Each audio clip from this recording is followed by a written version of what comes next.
ఈ పోటీలవి వద్దమ్మా, చెప్పేది విను.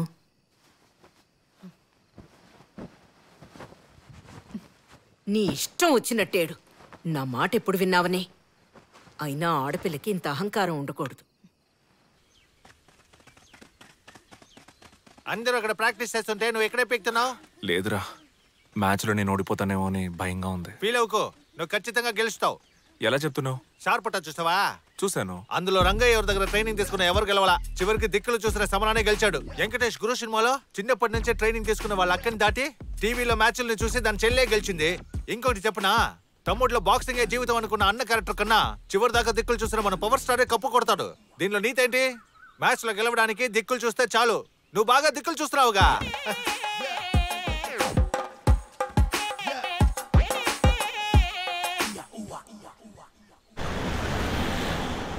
ஊர்க்காரங்க என்ன நினைப்பாங்க?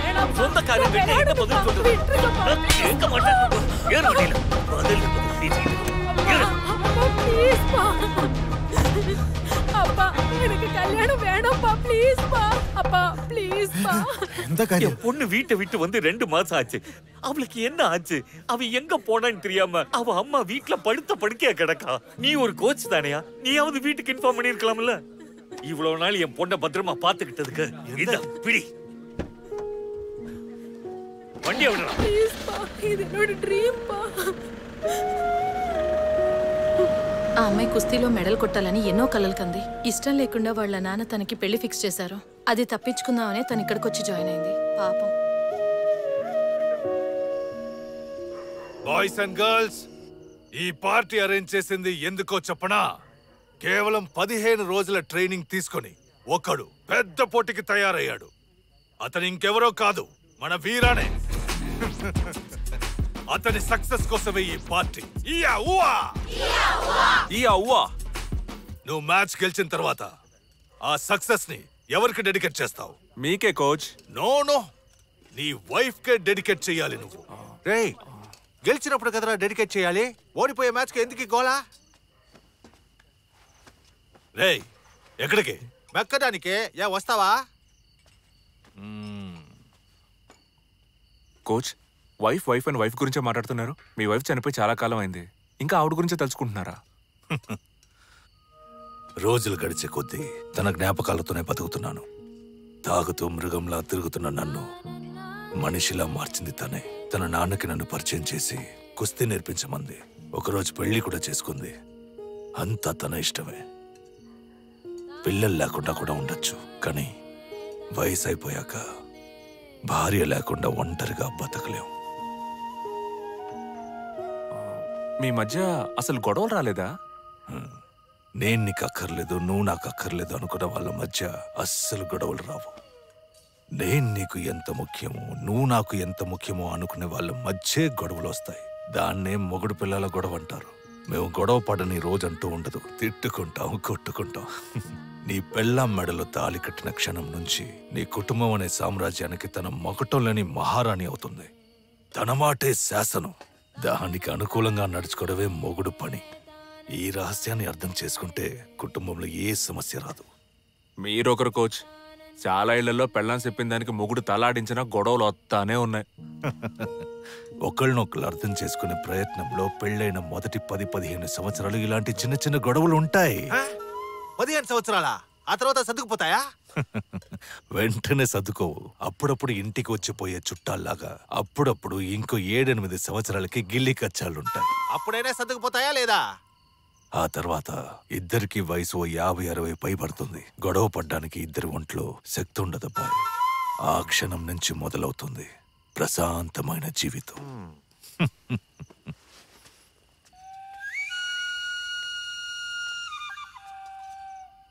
60 ఏళ్ల తర్వాత కలిసి బతికితే ఏంటి, చస్తాయి అంటే? కుస్తీ నేర్పించమంటే కూర్చోబెట్టి ఓతగా క్లాస్ పెగుతున్నాడు. సిగ్గు లేకుండా నువ్వు వింటున్నావు.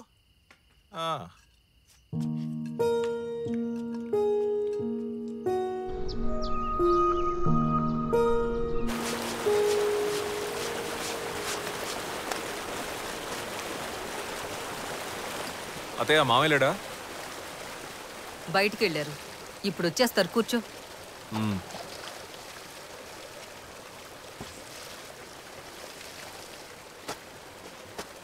పోటీ రేపేనా వీరా?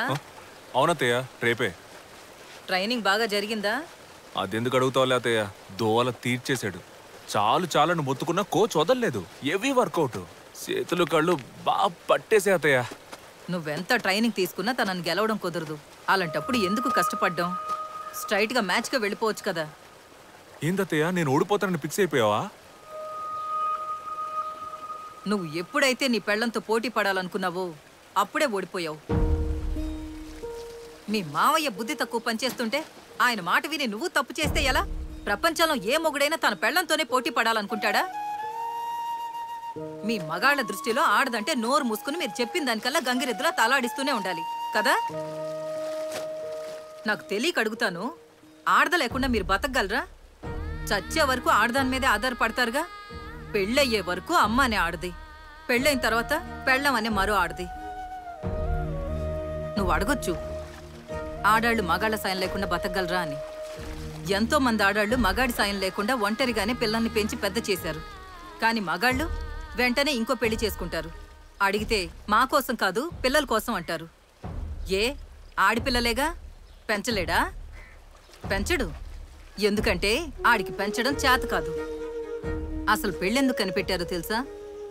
ఏ మగాడైనా స్వార్థపరుడే, ఆడి గురించి మాత్రమే ఆలోచిస్తాడు. ఆ తప్పు ఆడి చేయకూడదని మిగతా వాళ్ళ గురించి కూడా ఆలోచించాలనే ఈ పెళ్లిళ్ళు కనుక్కున్నారు. అప్పుడు ఆడి జీవితంలోకి ఒక ఆడదొస్తుంది, పిల్లలు వస్తారు, వాళ్ల కోసమే బతకడం మొదలెడతాడు. అది వాడికి భారమే.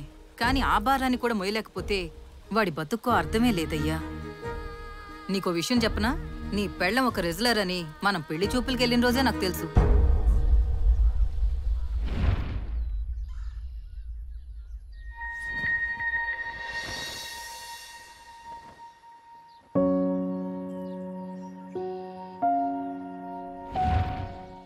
ఈ ఇష్యూ ఆ రోజే నాకెందుకు చెప్పలా? చెప్తే ఈ పెళ్లి చేసుకునేవాడివా? కీర్తి లాంటి ఒక అమ్మాయి నీ జీవితంలోకి వస్తే నీ లైఫ్ మారుతుంది, నువ్వు మారుతావని ఆశపడ్డాను. అందుకే నీకు చెప్పలేదు. వీరా, ఒకరోజు నువ్వు ఇంట్లో లేనప్పుడు కీర్తిని నేను గుడికి తీసుకెళ్లాను. రెస్లింగ్ ని పూర్తిగా మర్చిపోయావా? 48 రోజులు ఒక విషయాన్ని వదలకుండా చేస్తే వాళ్ళకి అది అలవాటైపోతుందంటారు. 15 సంవత్సరాలుగా రెస్లింగ్ మాత్రమే నాకు తెలుసు. ఎలా మర్చిపోమంటారు? అయితే మరి ఈ జీవితం ఎందుకు కావాలనుకున్నావు? మనమందరం కుటుంబానికి కట్టుబడిన వాళ్ళం. కుటుంబమా కెరియరా అన్న చాయిస్ వచ్చినప్పుడు కుటుంబాన్ని చూస్ చేసుకున్నాం మనం. నువ్వు చెప్పేది నిజమే. కానీ జీవితంలో ఏదైనా సాధించాలనుకుంటే కుటుంబం గురించి అంత ఆలోచించకూడదు. దేన్ని పట్టించుకోకుండా ముందుకెళ్తూనే ఉండాలి. ఆలోచించడానికి ఇది బాగుంటుంది. మిగతా దేశాల్లో ఆడాళ్ళు పోటీలో విన్నవడానికి ఆపోజిట్ ప్లేయర్స్తో తలపడితే సరిపోతుంది. కానీ ఇండియాలో మాత్రం ముందు ఇంట్లో వాళ్లతో ఫైట్ చేసి గెలవాలి. దాంతోనే సగం జీవితం అయిపోతుంది. ఇంకింట్లో వాళ్ళని ఒప్పించడానికి మిగతా సగం అయిపోతుంది. ఈ లైఫ్ మరి నీకు నచ్చుతోందా? నాకు ఆయన నచ్చారు. చూడు వీరా, నీకెంతో అదృష్టం ఉంటే కానీ ఇలాంటి భార్య దొరకదు. తనతో కలిసి బతుకు. కాదని మీ మామయ్య మాటలు విన్నావనుకో, జీవితంలో నష్టపోయేది నువ్వే. అత్తయ్య, నువ్వేనా మాట్లాడేది?